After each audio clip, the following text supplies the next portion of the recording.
Guarantee ನ್ಯೂಸ್ಗೆ ಸ್ವಾಗತ. ನಾನು ಅಖಿಲೇಶ್ ದಬ್ಬೆಕಟ್ಟೆ. 30 ಜಿಲ್ಲೆ 30 ಸುದ್ದಿಯನ್ನ ಬನ್ನಿ ನೋಡೋಣ. ಬಾಯಿ ಒಳಗೆ ಜಿಲೆಟಿನ ಕಡ್ಡಿಯನ್ನ ಸಿಡಿಸಿ ಮಹಿಳೆಯನ್ನ ಬರ್ಬರುವಾಗ ಹತ್ಯೆ ಮಾಡಿದ್ದಾರೆ. ಮೈಸೂರಿನ ಬೇರಿಯ ಗ್ರಾಮದಲ್ಲಿ ಈ ಘಟನೆ ನಡೆದಿದೆ. ಹುಣಸೂರು ತಾಲೂಕಿನ ಗಿರಸನಹಳ್ಳಿ ಗ್ರಾಮದ ರಕ್ಷಿತಾ ಹತ್ಯೆಯಾಗಿರುವಂತ ಮಹಿಳೆ. ಆರೋಪಿಯನ್ನ ಪಿರಿಯಾಪಟ್ಟಣ ತಾಲೂಕಿನ ಬೆಟ್ಟದಪುರ ಗ್ರಾಮದ ಸಿದ್ದರಾಜು ಅಂತ ಗುರುತಿಸಲಾಗಿದೆ. ಮಹಿಳೆಯೊಂದಿಗೆ ಅನೈತಿಕ ಸಂಬಂಧ ಹೊಂದಿರುವಂತ ಈ ವ್ಯಕ್ತಿ ಆಕೆಯನ್ನ ಲಾಡ್ಜ್ನಲ್ಲಿ ಹತ್ಯೆ ಮಾಡಿದ್ದಾನೆ. ರಕ್ಷಿತಾ ಕೇರಳ ಮೂಲದ ಕೂಲಿ ಕಾರ್ಮಿಕರನ್ನ ಮದುವೆಯಾಗಿದ್ಲು. ಜೊತೆಗೆ ಬೆಟ್ಟದಾಪುರದ ಸಿದ್ದರಾಜು ಜೊತೆ ಅನೈತಿಕ ಸಂಬಂಧವನ್ನ ಇಟ್ಟುಕೊಂಡಿದ್ಲು. ಲಾಡ್ಜ್ನಲ್ಲಿ ಇರುವಂತಹ ಸಂದರ್ಭದಲ್ಲಿ ಗಲಾಟೆ ನಡೆದು ಹತ್ಯೆ ಮಾಡಲಾಗಿದ್ದು, ಬಳಿಕ ಮೊಬೈಲ್ ಬ್ಲಾಸ್ಟ್ ಆಗಿದೆ ಅಂತ ಕತೆ ಕಟ್ಟಿದ್ದ ಸಿದ್ದರಾಜು ಅದಾದ್ಮೇಲೆ ತಪ್ಪಿಸಿಕೊಳ್ಳೋದಕ್ಕೆ ಯತ್ನಿಸಿದ. ಈ ವೇಳೆ ಸ್ಥಳೀಯರು ಆತನನ್ನ ಹಿಡಿದು ಪೊಲೀಸರಿಗೆ ಒಪ್ಪಿಸಿದ್ದಾರೆ. ಸಾಲಿಗ್ರಾಮ ಠಾಣೆಯಲ್ಲಿ ಕೇಸ್ ದಾಖಲಾಗಿದೆ.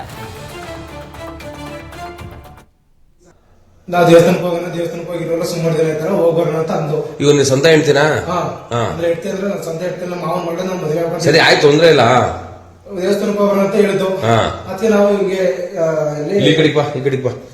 ಅಲ್ಲಿಂದ ಬಂದ್ವಿ. ನನಗೆ ಆಯ್ತಾರ ತಲೆ ಸುತ್ತು, ಊಟ ಮಾಡಿಕ ನನಗೆ ರೂಮ್ ಮಾಡು ಬಂದ್ಮೇಲೆ ಅಂತ ಹೇಳಿದ್ರು. ಆಟೋ ಚಾಲಕನೋರ್ವ ಆಟೋ ಇಎಂಐ ಸಾಲವನ್ನ ತೀರಿಸಲು ಸ್ನೇಹಿತರನ್ನೇ ಬಳಸಿಕೊಂಡು ಪ್ರಿಪ್ಲಾನ್ ಮಾಡಿ ಹಳೆಯ ಸ್ನೇಹಿತನನ್ನೇ ಹತ್ಯೆ ಮಾಡಿದ್ದಾನೆ. ಚಿಕ್ಕಬಳ್ಳಾಪುರದ ನಾಮಗುಂಡ್ಲು ಬಳಿ ಈ ಘಟನೆ ನಡೆದಿದೆ. ಆಂಧ್ರದ ಹಿಂದೂಪುರ ಮೂಲದ ಅರ್ಚನಾ ಕೊಲೆಯಾಗಿರುವಂತ ಮಹಿಳೆ. ಚಿನ್ನದ ಸರವನ್ನ ಕದಿಯುವ ಸಲುವಾಗಿ ಟ್ರಿಪ್ಗೆ ಕರೆದೊಯ್ದು ಕೊಲೆ ಮಾಡಲಾಗಿದೆ. ಆಗಸ್ಟ್ 16ರಂದು ಚಿಕ್ಕಬಳ್ಳಾಪುರದ ಮಂಚೇನಹಳ್ಳಿ ಠಾಣೆಯ ನಾಮಗುಂಡ್ಲು ಗ್ರಾಮದ ಸೇತುವೆಯೊಂದರ ಬಳಿ ಅಪರಿಚಿತ ಶವ ಪತ್ತೆಯಾಗಿತ್ತು. ಸದ್ಯ ಆರೋಪಿಗಳಾದಂತಹ ಆಟೋ ಚಾಲಕ ರಾಕೇಶ್ ಹಾಗೂ ಅಂಜಲಿಯನ್ನ ಪೊಲೀಸರು ಬಂಧಿಸಿದ್ದಾರೆ.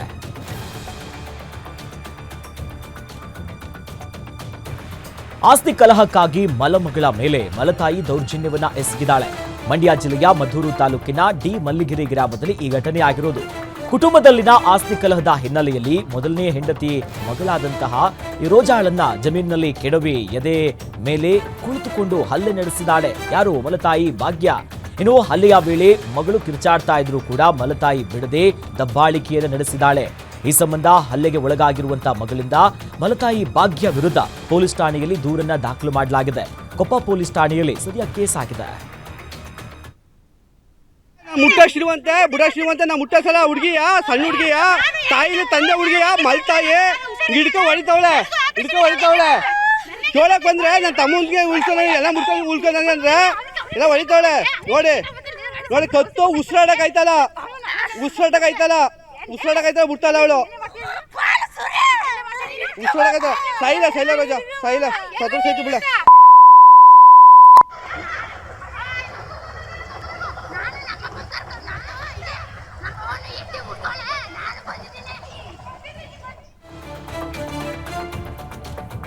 ನೆಲಮಂಗಲದಲ್ಲಿ ಮೊಬೈಲ್ ಟೆಂಪರ್ ಗ್ಲಾಸ್ ವಿಚಾರವಾಗಿ ಮಾರಾಮಾರಿ ನಡೆದಿದೆ. ಮೊಬೈಲ್ ರಿಪಾರಿಯ ವೇಳೆಯಲ್ಲಿ ₹1200 ಬಿಲ್ ಮಾಡಿ ಟೆಂಪರ್ ಗ್ಲಾಸ್ ಅನ್ನ ಹಾಕಿಲ್ಲ ಅಂತ ಗ್ರಾಹಕ ಜಗಳ ಆಡಿದ್ದಾನೆ. ಜಗಳ ವಿಕೋಪಕ್ಕೆ ತಿರುಗಿ ಮಾಲೀಕ ಹಾಗೂ ಗ್ರಾಹಕ ಪರಸ್ಪರ ಬಡಿದಾಡಿಕೊಂಡಿದ್ದಾರೆ. ರಿಪೇರಿಗಂತ ಮೊಬೈಲ್ ಕೊಟ್ಟಿದ್ದಂತ ರಾಹುಲ ಎನ್ನುವಾತ ಮೊಬೈಲ್ ಅಂಗಡಿ ಮಾಲೀಕ ವೆಂಕಟೇಶ್ ಮೇಲೆ ಹಲ್ಲೆ ನಡೆಸಿದ್ದಾನೆ. ಗಲಾಟೆ ಹೆಚ್ಚಾಗ್ತಿದ್ದಂತೆ ಸ್ಥಳಕ್ಕಾಗಮಿಸಿದ ಟೌನ್ ಪೊಲೀಸರು ಇಬ್ಬರನ್ನ ಠಾಣೆಗೆ ಕರೆತಂದು ನೆಲಮಂಗಲ ಟೌನ್ ಠಾಣೆಯಲ್ಲಿ ಪ್ರಕರಣ ದಾಖಲಾಗಿದೆ.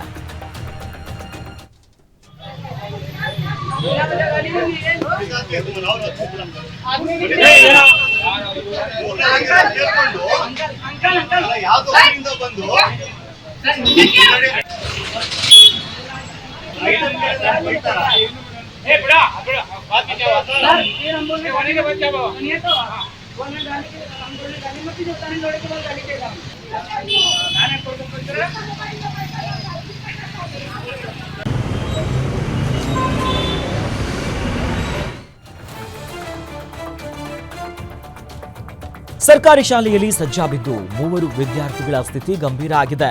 ದೇವನಹಳ್ಳಿ ಪಟ್ಟಣದ ಕೋಟೆ ಬೀದಿಯಲ್ಲಿರುವಂತ ಸರ್ಕಾರಿ ಹಿರಿಯ ಪ್ರಾಥಮಿಕ ಬಾಲಕರ ಶಾಲೆಯಲ್ಲಿ ಈ ಅವಘಡ ನಡೆದಿರೋದು.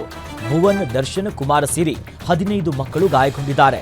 ಅವಘಡದ ನಂತರ ಮಕ್ಕಳನ್ನ ಸ್ಥಳೀಯ ಸರ್ಕಾರಿ ಆಸ್ಪತ್ರೆಗೆ ರವಾನಿಸಿ ಪ್ರಥಮ ಚಿಕಿತ್ಸೆಯನ್ನ ನೀಡಲಾಗಿದ್ದು, ಅಲ್ಲಿಂದ ಹೆಚ್ಚಿನ ಚಿಕಿತ್ಸೆಗಾಗಿ ಬೆಂಗಳೂರಿನ ಆಸ್ಪತ್ರೆಗೆ ಅವರನ್ನು ರವಾನಿಸಲಾಗಿದೆ. ಇನ್ನು ಘಟನಾ ಸ್ಥಳಕ್ಕೆ ಶಿಕ್ಷಣ ಇಲಾಖೆ, ಪೊಲೀಸ್ ಇಲಾಖೆ, ಕಂದಾಯ ಇಲಾಖೆಯ ಅಧಿಕಾರಿಗಳು ಭೇಟಿ ನೀಡಿ ಪರಿಶೀಲನೆಯನ್ನು ನಡೆಸಿದರು.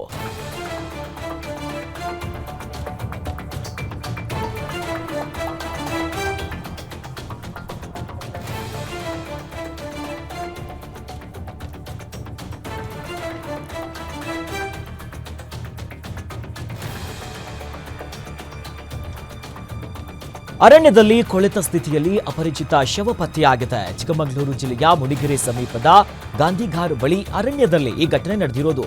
70 ಭಾಗ ಕೊಳೆತಿರುವಂತಹ ಗಂಡಸಿನ ಮೃತದೇಹ ಪತ್ತೆಯಾಗಿದೆ. ಮೇಲ್ನೋಟಕ್ಕೆ ಆತ್ಮಹತ್ಯೆ ಮಾಡಿಕೊಂಡಿರುವಂತಹ ಶಂಕೆ ವ್ಯಕ್ತವಾಗ್ತಿದೆ. ಸ್ಥಳಕ್ಕೆ ಗೋಣಿಬೀಡು ಪೊಲೀಸರು ಭೇಟಿ ನೀಡಿ ಪರಿಶೀಲನೆಯನ್ನು ನಡೆಸಿದ್ದಾರೆ.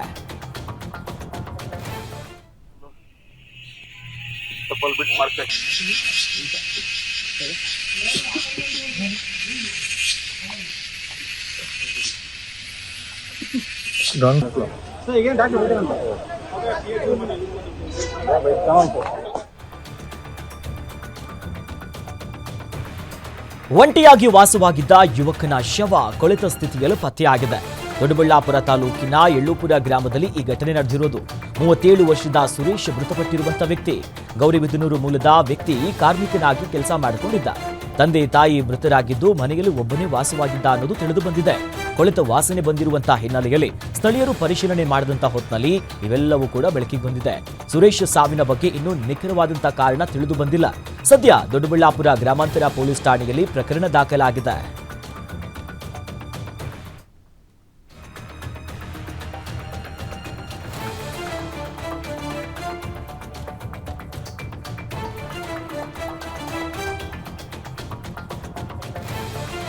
ಧರ್ಮಸ್ಥಳ ವಿರುದ್ಧ ಅಪಪ್ರಚಾರ ಷಡ್ಯಂತ್ರ ಆರೋಪಕ್ಕೆ ಮಂಡ್ಯದಲ್ಲಿ ಧರ್ಮಸ್ಥಳ ಚಲೋ ಜಾಥಾವನ್ನು ನಡೆಸಿದ್ರು.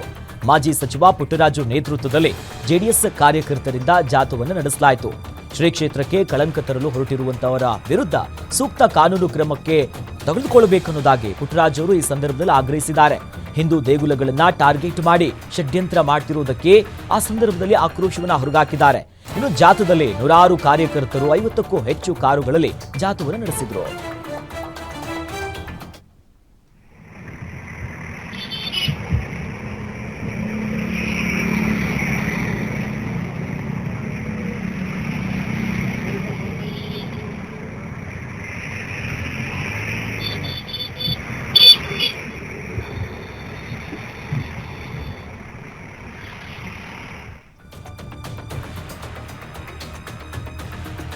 ಧರ್ಮಸ್ಥಳದ ಬಗ್ಗೆ ಅಪಪ್ರಚಾರ ಆರೋಪದ ಹಿನ್ನೆಲೆಯಲ್ಲಿ ದಾವಣಗೆರೆಯಲ್ಲಿ ಪ್ರತಿಭಟನೆ ನಡೆಸಿದ್ದಾರೆ. ಬಿಜೆಪಿ ಜಿಲ್ಲಾಧ್ಯಕ್ಷ ರಾಜಶೇಖರ್ ನೇತೃತ್ವದಲ್ಲಿ ದಾವಣಗೆರೆ ನಗರದ ಜಯದೇವ ಸರ್ಕಲ್ನಿಂದ ಎಸಿ ಕಚೇರಿಯವರೆಗೆ ಪ್ರತಿಭಟನೆಯನ್ನು ನಡೆಸಲಾಗಿದೆ. ಬಿಜೆಪಿ ಮಹಿಳಾ ಘಟಕ ಹಾಗೂ ಬಿಜೆಪಿಯ ಮುಖಂಡರು ಎಲ್ಲರೂ ಕೂಡ ಭಾಗಿಯಾಗಿದ್ರು. ಧರ್ಮ ರಕ್ಷಣೆ ನಮ್ಮ ಹೊಣೆ, ಹಿಂದೂ ಧರ್ಮದ ಬಗ್ಗೆ ಅವಹೇಳನಕಾರಿ ಜೊತೆಯಲ್ಲಿ ಸುಳ್ಳು ಪ್ರಚಾರ ಮಾಡಿದಂತ ಗಿರೀಶ್ ಭಟ್ಟಣ್ಣವರ್ ಸೇರಿದಂತೆ ಎಲ್ಲರನ್ನ ಬಂಧಿಸುವಂತೆ ಈ ಸಂದರ್ಭದಲ್ಲಿ ಆಗ್ರಹಿಸಿದ್ದಾರೆ.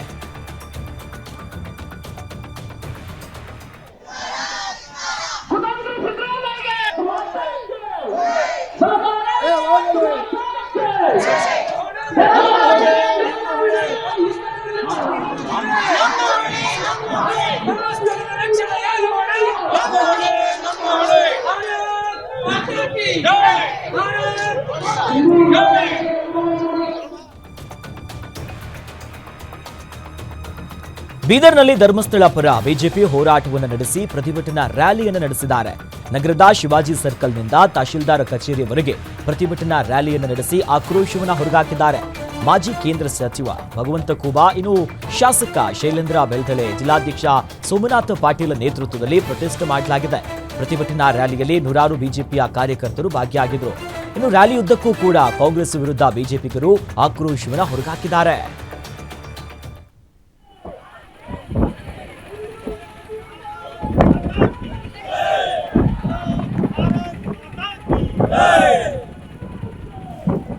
ಕುಮ್ಮಕ್ಕು ನೀಡುತ್ತಿರುವ ಕಾಂಗ್ರೆಸ್ ಸರ್ಕಾರಕ್ಕೆ